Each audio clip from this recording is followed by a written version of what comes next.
Microsoft Office 2010, 2013, 2016, 2019, 2021 අතරේ මොකද්ද මේ Microsoft Office 365 කියලා කියන්නේ? ඉතින් මම අද ඔයාලට කියලා දෙන්නම් මොකද්ද මේ Microsoft Office 365 කියන්නේ කියලා.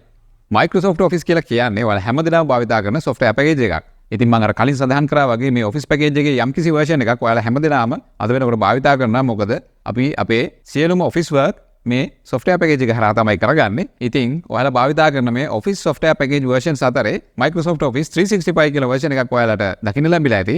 ඉතින් ඔයාලට තේරෙන්නේ නැති ඔයාලා කලින් භාවිතා කරපු Office package versions වලට වැඩිය මේ Office 365 version එකේ යම්කිසි වෙනසක් තියෙනවා. ඉතින් මම ඔයාලට කියලා දෙන්නම් අපි භාවිතා කරන අනිත් Office package versions වලට වැඩිය මේ Office 365 version එක වෙනස් වෙන්නේ කොහොමද කියලා. මෙන්න මේ විදිහට තමයි ඔයාලගේ Office 365 version එක ඔයාලගේ අනිත් Office versions වලින් වෙනස් වෙන්නේ. මේ Office 365 කියලා කියන්නේ අපිට online ලබා දෙන subscription service එකක්. ඒ කියන්නේ අපිට මාසිකව හරි වාර්ෂිකව හරි යම්කිසි ගෙවීමක් කරලා අපි ලබා ගන්න සේවාවක් තමයි මේ Office 365 කියලා කියන්නේ. ඒ කියන්නේ අපි සාමාන්‍යයෙන් භාවිතා කරන Office version එකක්. අපි කරන්නේ එකපාරක මිලදී ගැනීමක් සිද්ධ කරලා අපි කඩින් අරගෙන අපේ කම්පියුටර් එකට ඉන්ස්ටෝල් කරගන්න එක. නමුත් මේ Office 365 කියන එක අපි මාසිකව හරි වාර්ෂිකව හරි ගෙවීමක් සිද්ධ කරලා සර්විස් එකක් විදිහට තමයි අරගන්නේ. ඉතින් අපි උදාහරණයක් විදිහට හිතමු අපි මිලදී ගත්තේ Microsoft Office 2021 කියලා. එතකොට අපිට ලැබෙන්නේ අපේ කම්පියුටර් එකට ඉන්ස්ටෝල් කරන්න පුළුවන් software package එකක්. ඉතින් අපිට පුළුවන් අපේ එක කම්පියුටර් එකකට ඒක ඉන්ස්ටෝල් කරගෙන අපේ වැඩ කටයුතු සිද්ධ කරගන්න. ඉතින් එතෙන්දී අපිට මේ software package එකට අදාළ updates විතරක් හම්බ වෙනවා. එතනින් එහාට අපිට Microsoft ආයතනය වෙතින් ලබා දෙන කිසිම feature එකක් මේ software package එකත් එක්ක අපිට ලබා ගන්න බෑ. නමුත් අපි Microsoft Office 365 subscription service එක අරගත්තොත් ඒක අපිට වාර්ෂිකව හරි මාසිකව හරි අලුත් කරන්න පුළුවන්. ඒ කියන්නේ අපි ගෙවීමක් කරලා අපිට පුළුවන් මේ service එක දිගටම පවත්වාගෙන යන්න. ඉතින් මේකේ තියෙන වාසිය තමයි Microsoft ආයතනය විසින් මේ Office package එක හරහා ලබා දෙන සියලුම updates, ඒ වගේම සියලුම features, අලුතෙන් එකතු වෙන features සියල්ල අපිට මේ 365 subscription service එකත් එක්ක ලබා ගන්න පුළුවන්. එතකොට අපිට Microsoft ආයතනය වෙතින් ලබා දෙන සියලුම updates, සියලුම features අපේ Microsoft Office package එකත් එක්ක use කරන්න පුළුවන්. අන්න ඒක තමයි මේකේ තියෙන ලොකුම වාසිය. ඉතින් මෙතෙන්දී අපිට ප්‍රධානවම online 1TB cloud storage එකක් හම්බ වෙනවා. ඒ වගේමයි mail service එකක්, video conferencing ඇතුළු දැන් වෙනකොට Microsoft ආයතනය වෙතින් අඳුනලා දීලා තියෙන සියලුම AI tools අපිට අපේ Office package එකත් එක්ක use කරන්න පුළුවන් මේ 365 version එක හරහා. ඉතින් මේ Office 365 කියන එකේ අනිත් වෙනස තමයි අපිට පුළුවන් ඕනම device එකකින් Microsoft Office package එක use කරන්න. ඒකේ අදහස තමයි අපිට මෙතෙන්දී හම්බ වෙන්නේ login එකක්. එහෙම නැත්නම් subscription එකක්. අපිට පුළුවන් මේ login එක use කරලා ඕනම device එකකින් මේ Office 365 use කරන්න. එතකොට අපිට පුළුවන් සාමාන්‍ය Office package එකක් විදියටම අපේ computer එකට මේ Office 365 version එක download කරලා install කරලා use කරන්න. එහෙම නැත්නම් අපිට පුළුවන් online web based විදියට මේ Office package එක අපිට use කරන්න. ඒ වගේමයි අපිට පුළුවන් මේ Office 365 version එක simultaneously, ඒ කියන්නේ එකපාර devices පහක use කරන්න.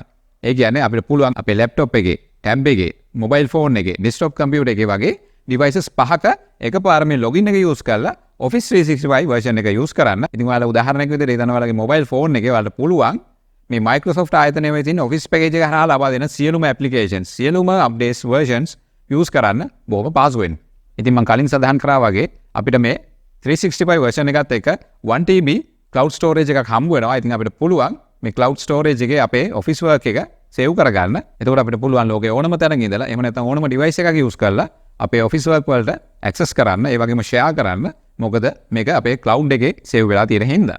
එතකොට ඔයාට ඔයාගේ office work එක save කරගන්න device එකක් අවශ්‍ය වෙන්නේ නැහැ. මොකද ඔයාලගේ file සියල්ල save වෙලා තියෙන්නේ cloud එකේ හින්දා.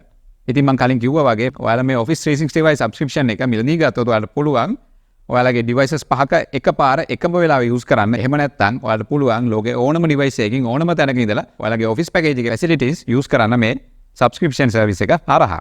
ඉතින් මම කලින් සඳහන් කරා වගේ ඔයාලට මේ Office 365 version එක ඔයාලගේ computer එකට install නොකර වුණත් use කරන්න පුළුවන්. ඔයාලගේ web application එක හරහා ඔයාලගේ subscription එකට එහෙම නැත්නම් ඔයාලගේ login එකට log වෙලා ඔයාලගේ office work එක online ම කරගන්න පුළුවන් හැකියාව තියෙනවා. එහෙම නැත්නම් අපිට පුළුවන් අපේ device එකට සාමාන්‍ය Office package එකක් වගේ download කරලා install කරගෙන මේ Office 365 version එක use කරන්න. එතකොට අපි කලින් versions වල use කරපු සියලුම application මේ 365 version එකත් එක්ක අපිට හම්බ වෙනවා. ඉතින් මෙන්න මේක තමයි Office 365 සහ අනෙකුත් Office packages අතර තියෙන ලොකුම වෙනස.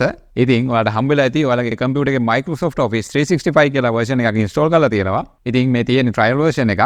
ඉතින් ඔයාලට පුළුවන් අදාළ ගෙවීම් කරලා මේ Office 365 subscription service එක මිලදී ගන්න. එතකොට ඔයාලට පුළුවන් ඒක මාසිකව හරි වාර්ෂිකව හරි අලුත් කරගෙන දිගටම භාවිතා කරන්න.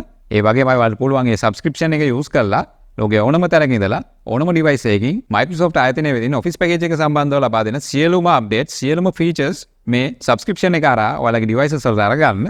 ඉතින් ඔයාලට තේරෙනවා ඇති මේක බොහොම ප්‍රයෝජනවත්, බොහොම පහසු, කාර්යක්ෂම සර්විස් එකක්.